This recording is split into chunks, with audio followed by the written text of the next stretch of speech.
ನಮಸ್ಕಾರ ಸ್ನೇಹಿತರೆ, ನಿತ್ಯ ನುಡಿಗೆ ಆತ್ಮೀಯ ಸ್ವಾಗತ. ಇವತ್ತು ನಾವು ಹೇಳ ಹೊರಟಿರೋದು ಅಂಥಿಂಥ ಕಥೆಯಲ್ಲ. ಸಂಬಂಧಗಳ ಸಂಕೋಲೆಯಲ್ಲಿ ಸಿಲುಕಿ ರಕ್ತದ ಮಡುವಿನಲ್ಲಿ ಅಂತ್ಯವಾದ ಒಂದು ಬರ್ಬರ ಕೊಲೆಯ ಕಥೆ. ಗಂಡನ ಪ್ರೇಯಸಿ ಮತ್ತು ಆಕೆಯ ಮಗ ಸೇರಿ ನಡೆಸಿದ ಈ ಕ್ರೌರ್ಯದ ಹಿಂದೆ ಇರೋ ಆ ಕರಾಳ ಸತ್ಯ ಏನು? ಅದನ್ನೆಲ್ಲ ವಿವರವಾಗಿ ಹೇಳ್ತೀನಿ. ಅದಕ್ಕೂ ಮುಂಚೆ ನೀವಿನ್ನೂ ನಮ್ಮ ಚಾನೆಲ್ ಸಬ್ಸ್ಕ್ರೈಬ್ ಮಾಡ್ಕೊಂಡಿಲ್ಲ ಅಂದರೆ ಈ ಕೂಡಲೇ ಸಬ್ಸ್ಕ್ರೈಬ್ ಆಗಿ.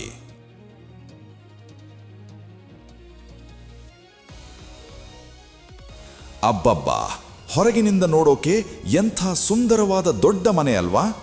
ಆದರೆ ಈ ಮನೆಯ ಗೇಟ್ ಒಳಗಡೆ ಇವತ್ತು ನೂರಾರು ಜನರು ಕುತೂಹಲದಿಂದ ಇಣುಕಿ ನೋಡ್ತಿದ್ದಾರೆ. ಯಾಕಂದ್ರೆ ಆ 4 ಗೋಡೆಗಳ ಮಧ್ಯೆ ನಡೆದಿರೋದು ಮೈ ಜುಮ್ಮೆನ್ನಿಸುವ ದುರಂತ. ಒಳಗಿನ ದೃಶ್ಯ ನೋಡಿದ್ರೆ ಎಂಥ ಕಟುಕನಿಗೂ ಕಣ್ಣೀರು ಬರುತ್ತೆ. ಇದು ನಡೆದಿರೋದು ಬೆಂಗಳೂರಿನ ಪೀಣ್ಯದ HMT ಲೇಔಟ್ನಲ್ಲಿ. ಒಮ್ಮೆ ಈ ದೃಶ್ಯಗಳನ್ನು ಗಮನಿಸಿ. ಮನೆಯ ತುಂಬೆಲ್ಲ ಬರೀ ರಕ್ತದ ಕಲೆಗಳೇ. ಗೋಡೆಗಳ ಮೇಲೆ ಹಸಿ ರಕ್ತದ ಗುರುತುಗಳು. ಅಲ್ಲಿ ಅಂಗಾತ ಬಿದ್ದಿರೋ ಆ 2 ದೇಹಗಳು ಯಾರದ್ದು ಗೊತ್ತಾ? ಅವರೇ ಯಮುನಾ ಮತ್ತು ಸುದೀಪ್.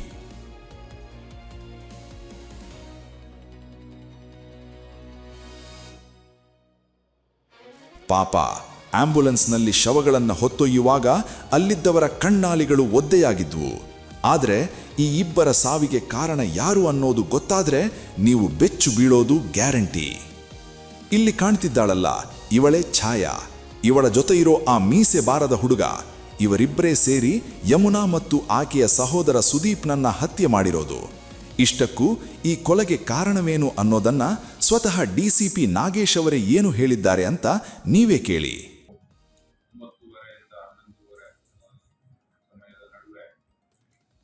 ಪೊಲೀಸ್ ಠಾಣಾ ವ್ಯಾಪ್ತಿಯ HMT ಲೇಔಟ್ನಲ್ಲಿ ಒಂದು ಡಬಲ್ ಮರ್ಡರ್ ಕೇಸ್ ರಿಪೋರ್ಟ್ ಆಗಿರ್ತದೆ.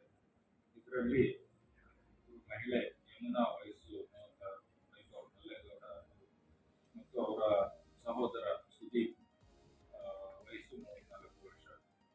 ಇವರಿಬ್ಬರನ್ನು ಮನೆಯಲ್ಲಿ ಕೊಲೆ ಮಾಡಲಾಗುತ್ತದೆ. ಇದು ಕೊಲೆ ಆಗಿರತಕ್ಕಂಥ ಮನೆ ಛಾಯಾ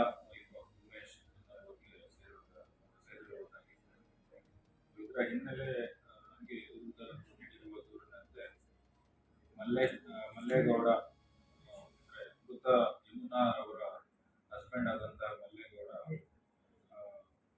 ಆತನಿಗೆ ಈ ಛಾಯಾ ಅನ್ನೋ ಮಹಿಳೆ ಜೊತೆ ಅಕ್ರಮ ಸಂಬಂಧ ಇದೆ ಅಂತ ಹೇಳ್ಬೋದು. ಸ್ನೇಹಿತರೆ, ಈ ಇಡೀ ರಕ್ತಸಿಕ್ತ ನಾಟಕದ ಹಿಂದಿರೋ ಸೂತ್ರಾಧಾರ ಮಲ್ಲೇಗೌಡ. ಈ ಮಲ್ಲೇಗೌಡ ಬೇರಾರೂ ಅಲ್ಲ, ಸತ್ತ ಯಮುನಾಳ ಗಂಡ.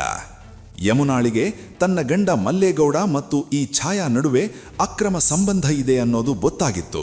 ಸಂಸಾರ ಉಳಿಸಿಕೊಳ್ಳೋ ಆಸೆಯಿಂದ ಛಾಯಾ ಮನೆಗೆ ಹೋಗಿ, ನನ್ನ ಗಂಡನ ಸಹವಾಸ ಬಿಟ್ಟು ಬಿಡು ತಾಯಿ, ನಮ್ಮ ಬದುಕನ್ನ ಹಾಳು ಮಾಡಬೇಡ ಅಂತ ಅಂಗಲಾಚಿ ಕೇಳಿಕೊಂಡಿದ್ದಾಳೆ. ಆದರೆ ಅಲ್ಲಿ ಮಾತು ಬೆಳೆದು ಜಗಳ ವಿಕೋಪಕ್ಕೆ ಹೋಗಿದೆ. ಯಾವಾಗ ಯಮುನಾ ಆಕ್ರೋಶದಿಂದ ಛಾಯಾಳನ್ನ ನಿಂದಿಸಿದಳೋ, ಪಕ್ಕದಲ್ಲೇ ಇದ್ದ ಛಾಯಾ ಮಗನಿಗೆ ರೋಷ ಬಂದಿದೆ. ತನ್ನ ತಾಯಿಯನ್ನ ಬೈದಿದ್ದಕ್ಕೆ ಆ ಮೀಸೆ ಬಾರದ ಹುಡುಗ ಚಾಕು ತೆಗೆದು ಮನ ಬಂದಂತೆ ಇರಿದಿದ್ದಾನೆ.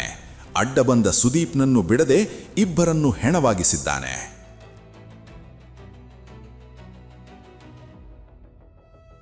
ಎಂಥ ವಿಪರ್ಯಾಸ ಅಲ್ವಾ? ತನ್ನ ಗಂಡನನ್ನ ಉಳಿಸಿಕೊಳ್ಳೋಕೆ ಹೋದವಳು ಇವತ್ತು ಹೆಣವಾಗಿ ಮಲಗಿದ್ದಾಳೆ.